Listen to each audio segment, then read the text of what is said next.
Howdy y'all, it's Russell back with Gwinnett Lawns in beautiful Atlanta, Georgia. It is actually not raining today. I think we're going to have one more day of no rain, then the rain comes back again. This has been horrible to say the least. Can't get anything done.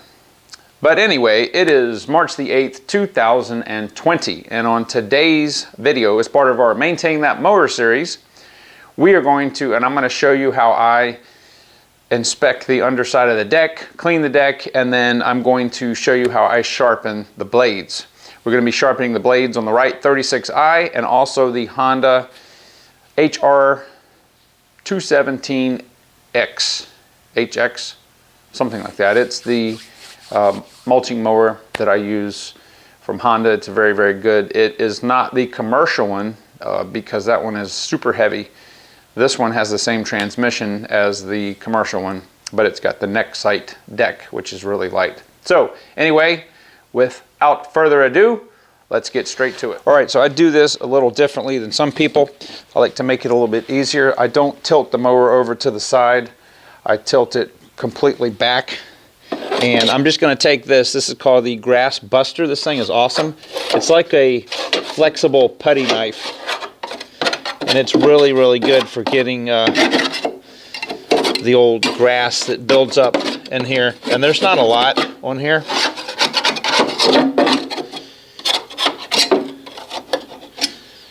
So I'm just going to scrape this. Just get the big chunks off.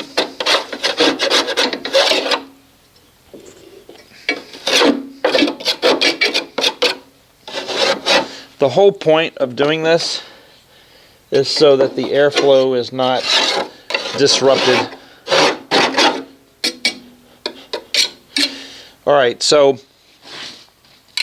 that's pretty much good. If you want to hit it with the hose, you can, but there's not much stuff on here. It's just some surface grass. Next, I'm going to remove the blades by taking these two bolts loose. Let's see if the DeWalt can take these off.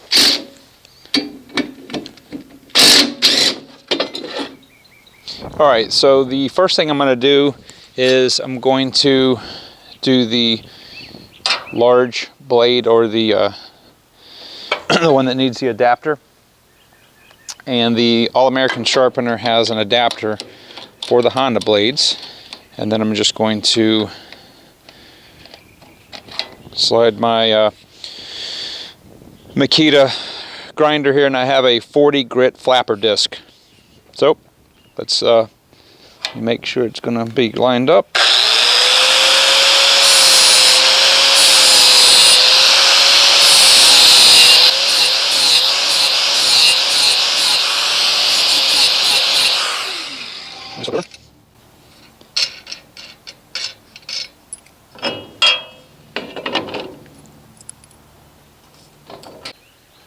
All right, so I'll do the other side.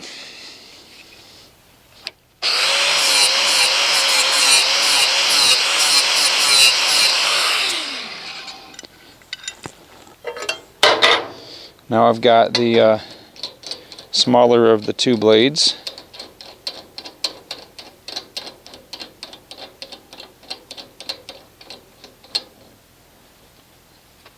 And do the same exact thing.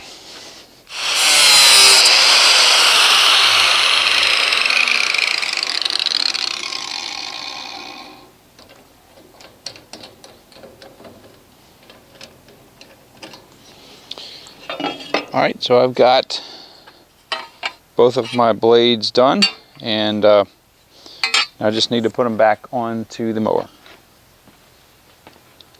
Alright, so to lift the mower up, you have several options. I use this jungle jack, but you could use a regular floor jack. Now it's a little tight on the 36. Getting in between the wheels, but it just barely fits.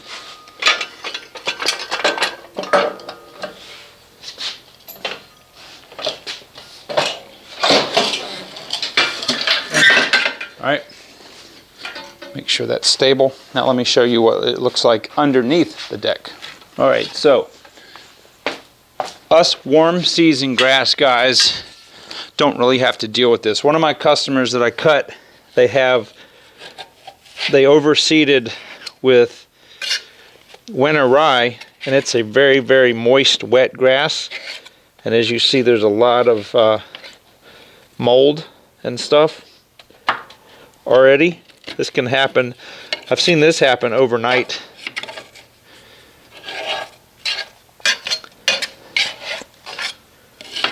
But I'm using the same tool. If you cut a lot of fescue, or really a lot of weeds that have a high moisture content, you are going to get a lot of this wet grass buildup. I can go almost all summer with just cutting Bermuda and not have to scrape the deck because it just doesn't stick.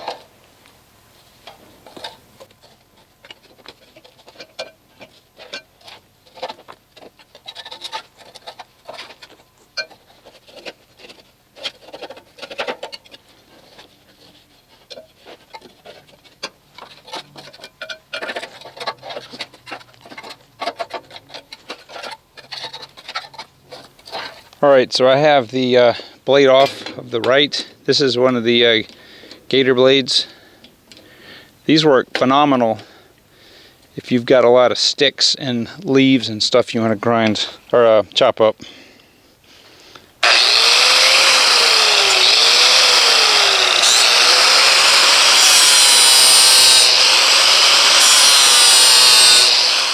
Alright, so there's a nice edge.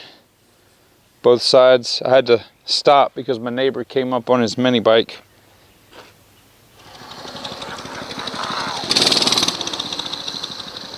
That's a homemade mini bike.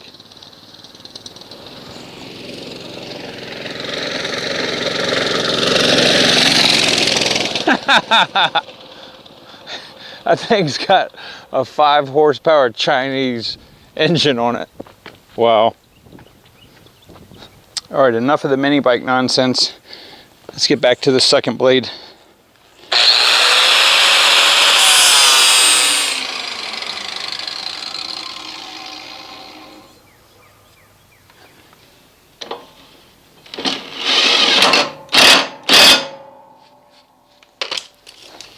Alright, so one more thing I recommend you check while you're under here is spindle play.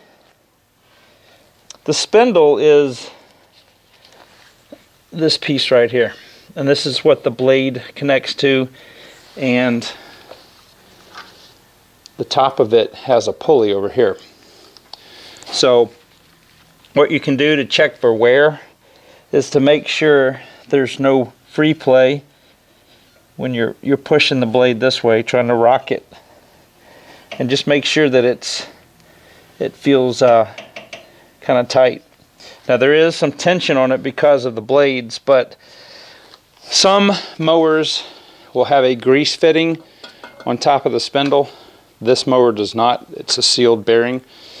But some of the different manufacturers have greasable spindles. So you really want to keep an eye on this, and if it is greasable, you want to take care of that because those parts are not cheap. Alright guys, so I hope that this was helpful, giving you a little glimpse of how I do my underdeck maintenance and blade sharpening. I cannot recommend enough the blade sharpening tool. I really researched a lot, and I wanted a tool that could do multiple different blades, that I could change the angle on. It was real simple to set up, and that basically checked all the boxes. So very, very pleased with it. That model is the 5005. So it's the one that is it's the top of the line one, but it allows you to change the angles, and it will accept the adapter plate for the Honda micro cut blades, and it's been awesome. Makes servicing the blades quick and easy. Use a 40 grit disc. That seems to be what they recommend. I have tried the actual hard disc, and that works too. It just, you have to be real careful because it takes off more material. So with that being said, guys, I hope that you're getting your mowers ready for the 2020 cutting season, which is just right around the corner. And as always, I will talk to you on the next video.